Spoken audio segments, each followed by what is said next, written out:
Chitahuli, this reptilian race, interbred with humanity. To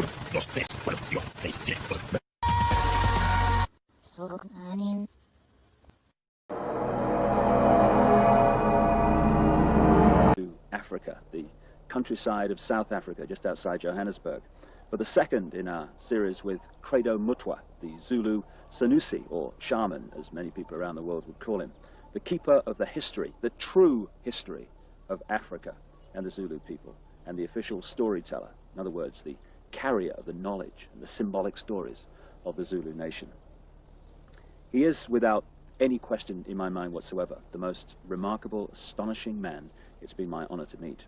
And to share his incredible knowledge has been a time I personally will never forget.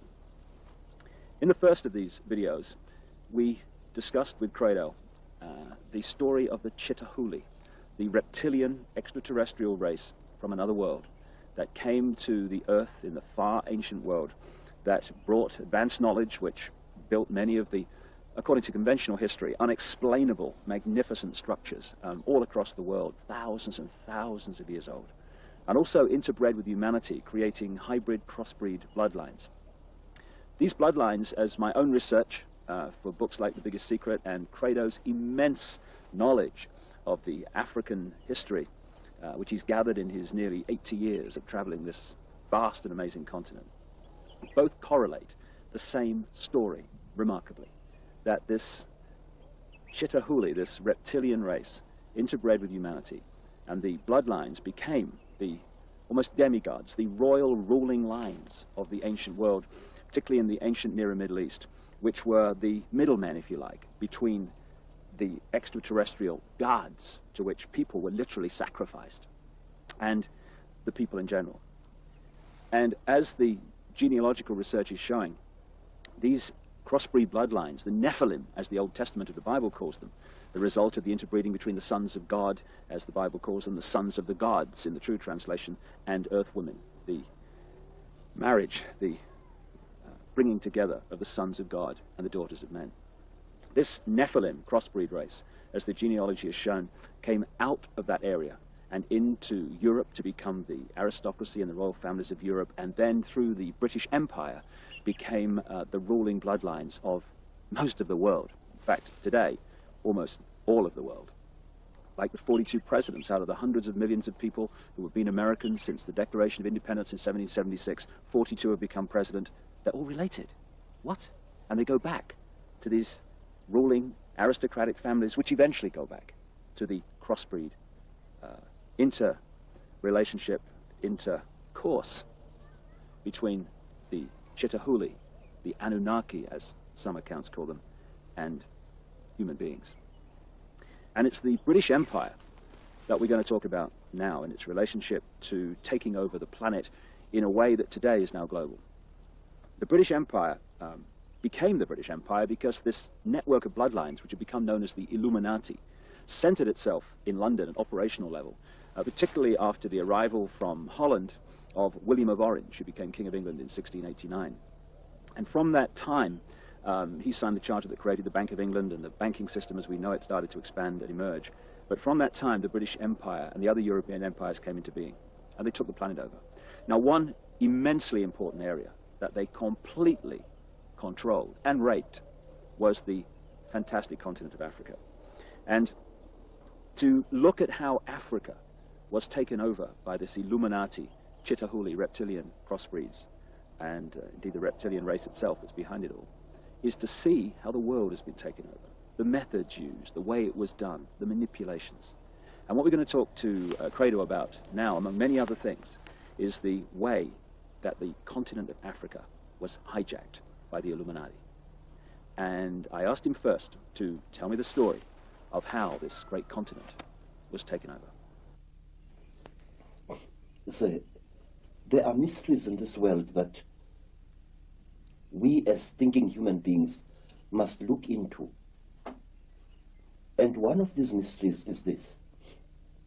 There is overwhelming evidence of the fact that before Africa was actually colonized by the white people from Europe, it was first prepared by strange people for this colonization. When the first Portuguese ships started sailing around the Cape of Good Hope, strange beings appeared amongst our people, strange human-like creatures, usually creatures of great height, abnormally tall, human-like beings, some of them with only 1 foot, appeared amongst our people, and they started doing things there which made it easier for the colonialists to invade us and to conquer us. What were they like in terms of their colour and skin, Credo? Say, we do not know, but there are those who described them as very, very white, chalk white in appearance. This went on for so often that it became traditional to our people to represent these beings with white chalk. You found masks amongst our mask makers which were smeared entirely in white chalk to represent these creatures. These creatures were usually about 8 feet tall, very, very slender, and they used to wear robes made of the tanned hides of certain type of antelope, usually the intensely black sable antelope. What name did the people give to them? We gave them the name Izilo Zengubo, the beasts of the terrible blanket.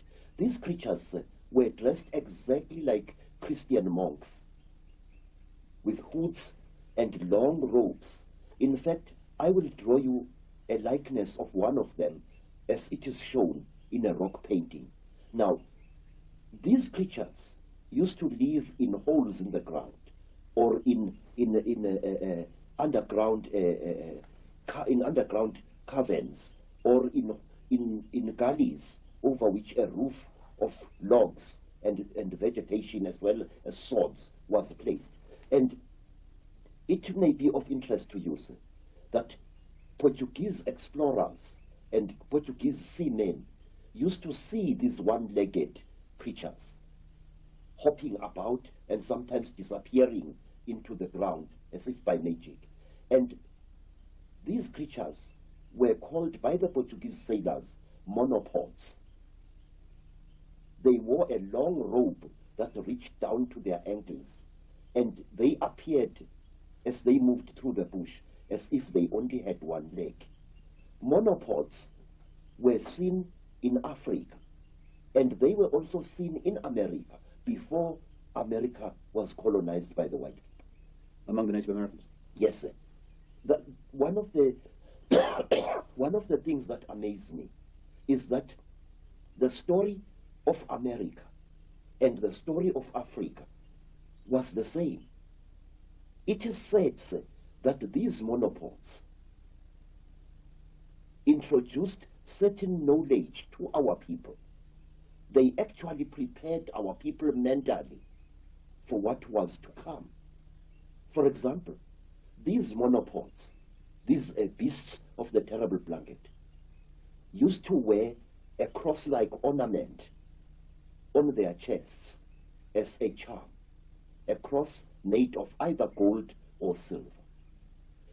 Doesn't it amaze you that when the Native Americans saw the cross painted on the sails of Christopher Columbus's ships, they recognized it as a sacred object? Let me tell you, sir, exactly the same happened in South Africa, where our people were made familiar with the cross long before the white men set foot in Africa. And when our people saw this cross, this time brought by missionaries, they recognized it as a sacred object. In other words, now, I don't know how to put this there, but can you put it for me?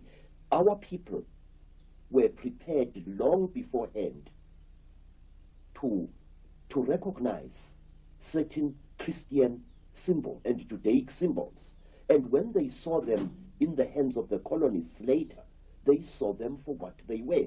this is one of the reasons why, Mr. Ike, Africans accepted and protected Christian missionaries, even while fighting a life and death struggle against white colonialism. How is it that a man would accept the religion of an invader while at the same time fighting a life and death battle against the encroachments that this invader was making into his native land? This happened in America, and this happened in Africa, and the sources of this acceptance were the same. I wish I could put this in much better English than I'm using now, because I feel it is important. I think you're putting it very clearly, that it seems that this Chitahuli were going around the world preparing for the occupation from the Illuminati center in London and Europe of these various areas like Native America and Africa. Yes, sir.